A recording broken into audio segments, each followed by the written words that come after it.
Welcome. My name is Charisse Vergoski, and you're tuning into Your Inner Wisdom in Fluid Form, where we talk about all aspects of craniosacral therapy. We have here Don Ash, who's so graciously come back to talk to us some more. And I believe where we left off last time, we were getting into the founders of the work. We were talking about where did this come from and what were they thinking and how far back does this go? So. Oh, I'm so glad you asked that question, let me tell you. You know, sometimes craniosacral therapy is a light touch, and it's almost hard to believe that something like this could happen. Sometimes the effects are really, a body can move, a muscle can twitch, global effects can be felt. And so someone might say, wow, this must be New Age or something. And I did some research. My career moved about 4 or 5 years ago, and I went and did some research about the origins of this work. And I was amazed to find that the origins of this work were long, long ago. It wasn't in the form of craniosacral therapy, but it was in the form of very powerful people at the time discovering that there was innate movement in the body, which was important, which was absolutely so part of a person and who they are. It opened up an inner wisdom, a non-conscious, if you will, of the body that was above and beyond who we think we are as a person. And so I'd like to talk a little bit about that. The first founder I'd like to talk about was a Renaissance man. His name was Emanuel Swedenborg. You can Google Swedenborg now and come up with a whole society and books, and we carry some of his books. He was born in 1688 and he died in 1772. One of the most beautiful books that he wrote that spoke to me was a book called On Tremulations. Now here we're talking about the fluid motion of the waters of the central nervous system, of the fascia, of the brain, and having it have an inner knowing of what needs to happen for the person to be healthy, and to foster and promote circulation of the central nervous system, and to create homeostasis, that is a state of well-being. Okay? Okay, so here's a man that wrote a book in the early 1700s. 1719. About the nervous system. Yes. Okay. Yes. He was a physician. He was a scientist. He was a mineralist. He did a lot of the work on smelting and formulating of new mineral compounds. He was a physicist. He was a philosopher. He was a Renaissance man, truly. And he wrote extensively about the brain and about physics, and he had a design for an airplane back then. It was amazing. So I want to just this is called On Tremulations. And now knowing what you know, that craniosacral therapy is a light touch to encourage the cranial rhythm of the brain, the fascia, the waters of the brain.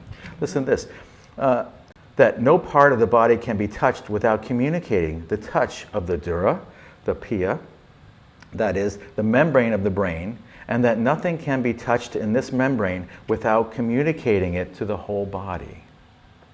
So here is why we can access the central nervous system with listening to the cranial rhythm from the heels. That's part of our way we approach things. And in conclusion, just to say about what he was, and he says, our conclusion is, therefore, that our whole living and moving nature endeavors to express itself by means of tremulations.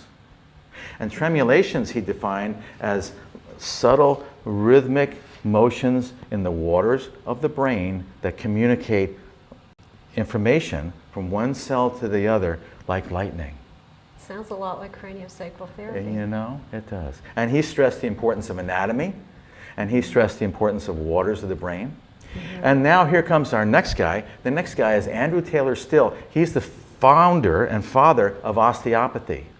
And he lived in 1828 to 1917. He said, a long process, a long history of him, he came up with 4 tenets of the work, 4 tenets of the body. He had 3 children and a wife, and at the time he was a surgeon, and a doctor. He followed his father and apprenticed for him.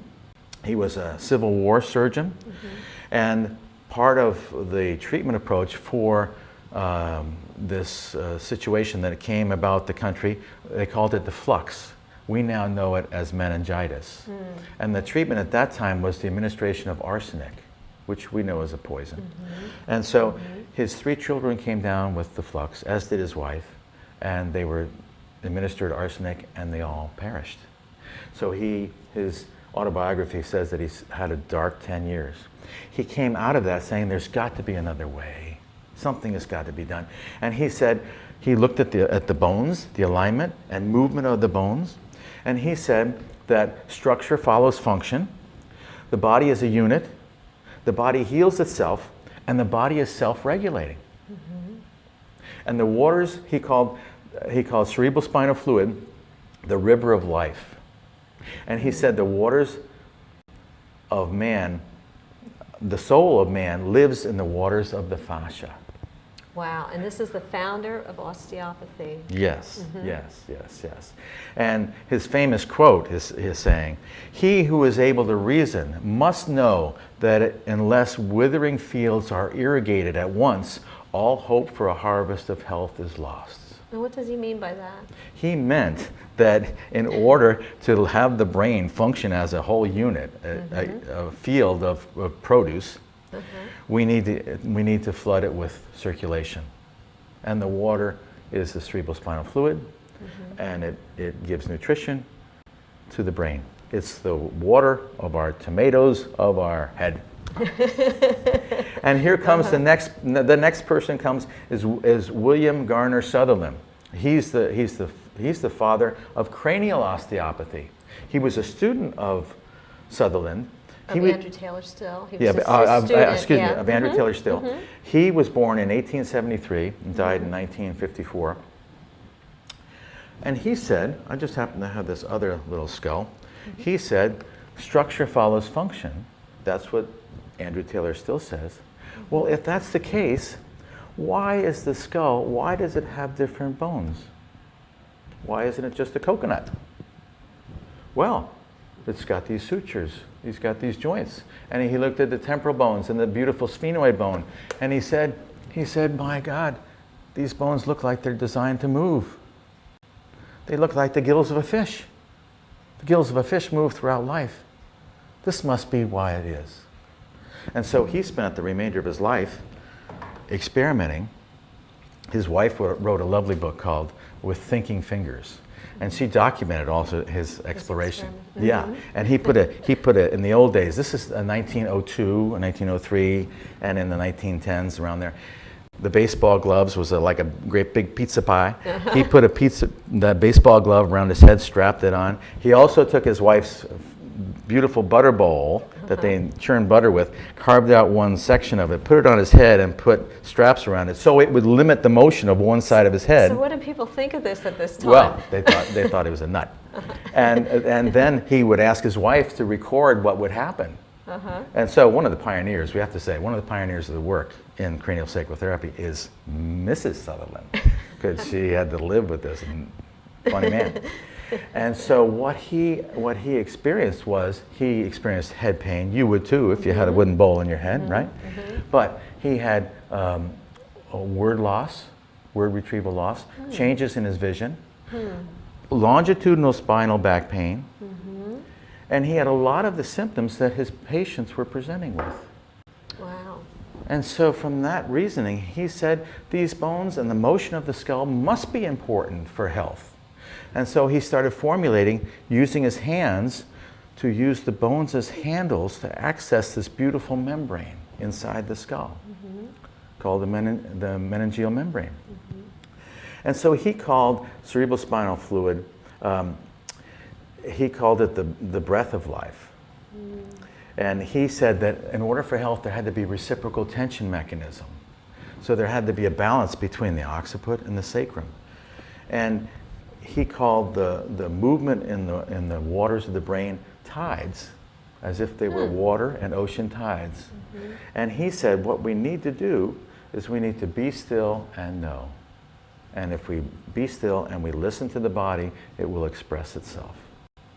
He was a fabulous man. And then comes Upledger. And Sutherland also said we need to know our anatomy.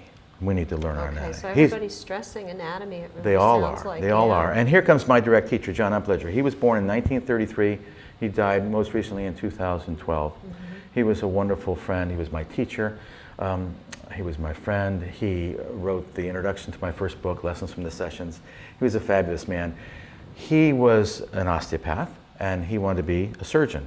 He wanted to do surgery and prescribe medications. And he had a patient around 1970 by the name of Delbert.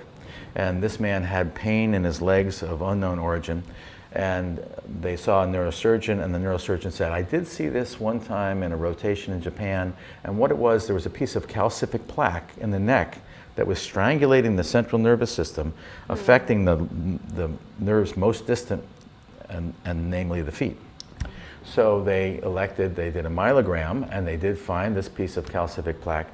They did the surgery, and Upledger was assisting, and his role was to hold the dural tube still, so that this doctor can debride that little piece of calcific plaque. And that dural tube, that's the membrane that's encasing the spinal cord. Yes, that's the meningeal membrane, made of fascia, the dura, arachnoid, and pia that we work with so beautifully.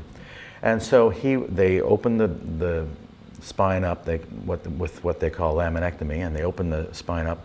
They could see the area that needed to be debrided. That the calcific plaque is like a little piece of dried fish food. A little, like a cornflake. Okay. Yeah. Flaky, and so here's the hole, and he was to hold it open. And what happened was the dural tube was pulsating and moving in and out, and in and out. And the neurosurgeon said, hey, John, hold that still. John says, I'm having a hard time here. What is this? No one in the operating theater knew what that was. So he did hold it still. They did remove the plaque, and Delbert did get better. And so they went on. Upledger was intrigued by that, and he went back and he looked into the foundations of osteopathy, and he bumped into the work of William Garner Sutherland. He started studying that work. He started taking classes. He became a nationally known cranial osteopath, was on the osteopathic Sutherland board, and he was given a grant to be part of a study at Michigan State University to prove or disprove Sutherland. So they had 22 researchers. So he was proving or disproving Sutherland's concepts. The concepts of the cranial bone moving. Exactly. Yeah, okay. And so one of the things they did, they used live Ricci monkeys, and they put electrodes on the parietal bones, and then they sent a radio frequency through those electrodes, those antennae, and they were attached to an oscilloscope type of thing. And so any variation of movement in these antennae would reflect in the motions on the oscilloscope. And what they found was the antennae were moving apart and together at a rate of about 10 cycles per minute. Wow. So here was living proof, that the bones move. He then went on to develop, there had been a movement within the osteopathic community of craniosacral osteopaths, and they had developed craniosacral therapeutics. And so Dr. John took a lot of Sutherland's manual techniques and created a therapy called craniosacral therapy. And he taught that around the world. And the Institute's still active. And he said that this should be taught to anyone with a good intention and with a good touch and a willingness to be of help. And he said that CST belongs to the world and not any one institute or any one school of thought or any one school, and that we need to share it with the world. And he said that if you're going to do craniosacral therapy, I challenge you to make the world a touch better.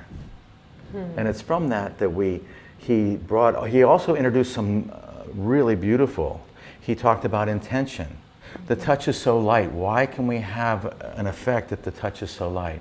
And he said the power of our work is based on intention.